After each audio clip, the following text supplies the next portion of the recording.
Eu fui bailarina durante 15 anos, tive uma escola de dança e dançava num grupo de dança contemporânea chamado Marzipan. E num determinado momento eu comecei a fazer muito preparação de atores, direção corporal de atores, e eu comecei a sentir falta de uma técnica, de um método que desse conta das questões particulares dos corpos dos atores. Quando eu fazia balé, eu era pequenininha, dos 7 aos 10 anos de idade, eu invejava muito as meninas que faziam a ponta. Eu adorava o barulhinho da ponta no tablado de maneira, né? Pique, pique, pique, pique, pique. Achava lindo, não via a hora de colocar a sapatilha.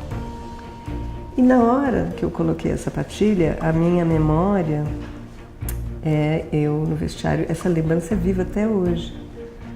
Tirando, desamarrando esse laço, né? Era um laço mais bonitinho, isso daqui tá tudo amassado. Desamarrando o laço de fita, tirando a sapatilha, tirando a meia e vendo debaixo daquele algodãozinho que a gente põe nos dedos, os dedos em carne viva. Falei, nossa, não quero isso mesmo. Eu tive sorte 2 vezes, eu acho, porque primeiro eu tive a sorte de ter a minha escuta, porque para mim aquilo era uma violência. E segundo, eu tive a sorte de ter pais que me ouviram e não me forçaram a fazer o que eu não queria. E isso eu só fui entender quando eu fui para a educação somática, né? Quando eu fiz a formação, a gente aqui no Brasil ainda ensinava o Rolfing de acordo com a tradição oral da Ida Rolf. Então calcule, você tinha que... A gente não tinha artigo, não tinha texto, não tinha livro, não tinha nada. A gente tinha anotações de estudantes que fizeram a aula diretamente com a Ida Rolf. Então era um pouco precário, né? Você tinha que um pouco acreditar e vamos lá.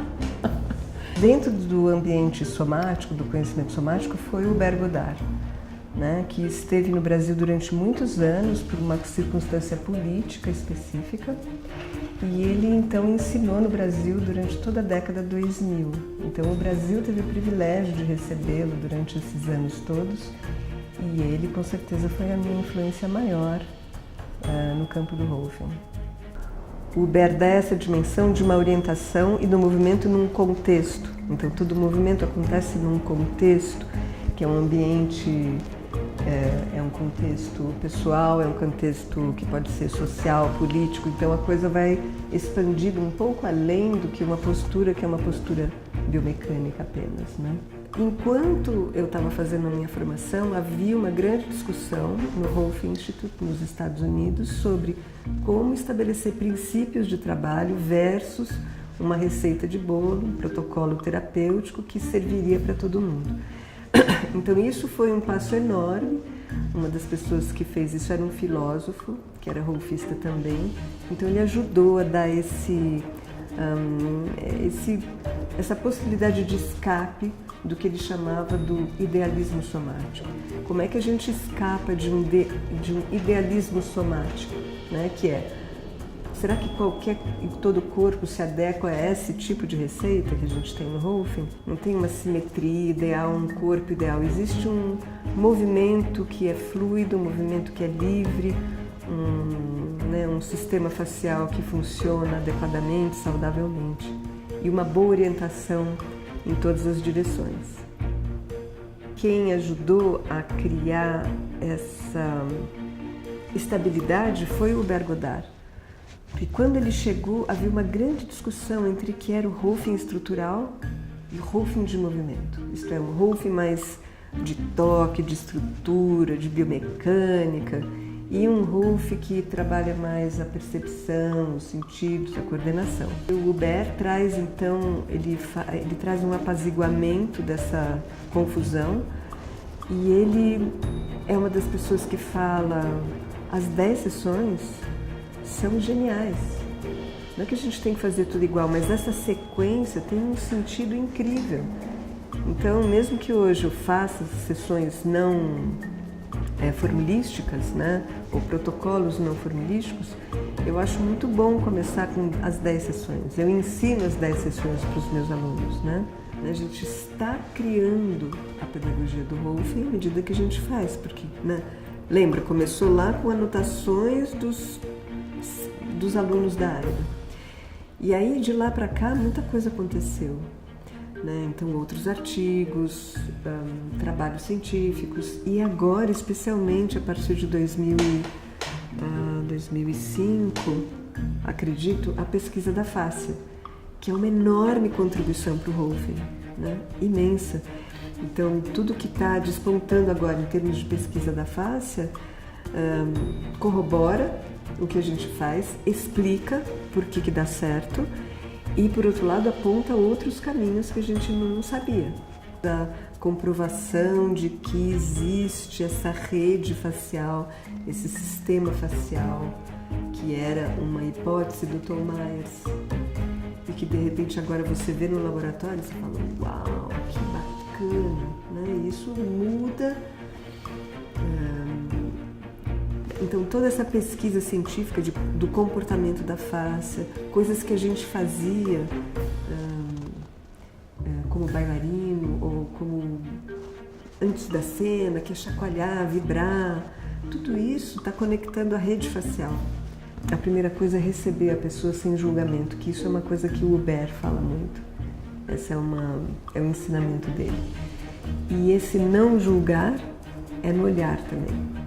Então eu preciso estar constantemente, eu acho que como terapeuta, trabalhando o meu olhar e a minha postura para receber a pessoa do jeito que ela é. Então eu recebo essa informação primeiro sem nenhum julgamento, sem nenhuma crítica, sem dizer isso está errado, isso está ruim, isso está péssimo. O meu doutorado foi na Unicamp, no Instituto de Artes, e eu estava pesquisando sobre as metáforas corporais, que é um tema que eu já tinha descoberto no mestrado, e aí eu pude desenvolver e catalogar mais os tipos de metáforas de corpo que a gente encontra quando a gente está lidando com um aluno, com um cliente.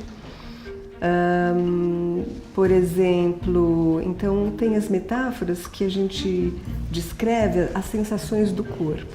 Então eu chamei de metáforas descritivas. Então a pessoa fala, nossa, aqui está maior, aqui tem uma cor, aqui parece que eu estou preso, parece que tem uma bigorna. Então saem as imagens mais impressionantes, né?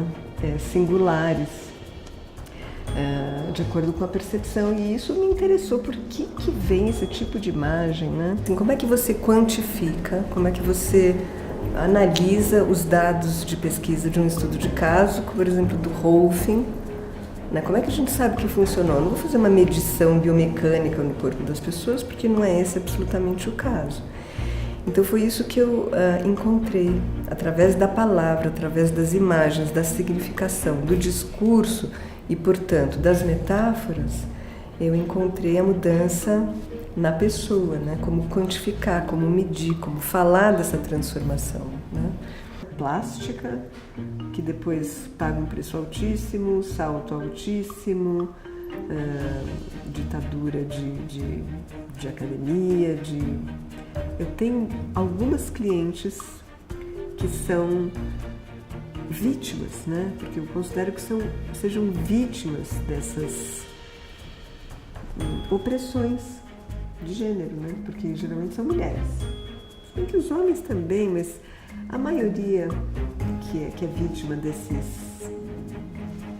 ditadura da beleza, da apresentação, são mulheres. E muitas chegam no consultório com muitas dores. É muito difícil, porque você tem que lidar com crença, com identidade de novo. Então é complicado. Eu tenho que respeitar o lugar de identidade dessas mulheres, né? Principalmente. E homens também, muito bombados, que daí é difícil, o diálogo é difícil. É lento, a estratégia é lenta. É que ela tem que se ouvir, né? Então eu vou abrindo espaços para que ela possa se ouvir. Nossa, essa questão me persegue, né? Há muitos anos. Eu fico sempre olhando, porque sempre chegam as pessoas, os músicos ou atletas ou pessoas de yoga que vêm às vezes com um pensamento que é um pouco diferente do que a gente entende como sendo ideal. Então, eu acho que tem várias coisas envolvidas no sucesso de você entender essa linha tênue entre o que é o treinamento e a escuta somática, né? Entre a técnica e o cuidado de si. O meu sonho é que o campo somático fosse para a educação física nas escolas. Eu acho que a educação somática ainda é um conhecimento de poucos para poucos. E não só no Brasil, acho que no mundo inteiro. Então, como resolver isso? Não sei, acho que ocupando num projeto novo, sei lá, que a gente consiga estar presente na educação física no Brasil, né? Nas escolas, não tem outro jeito. Seria na educação básica mesmo, né?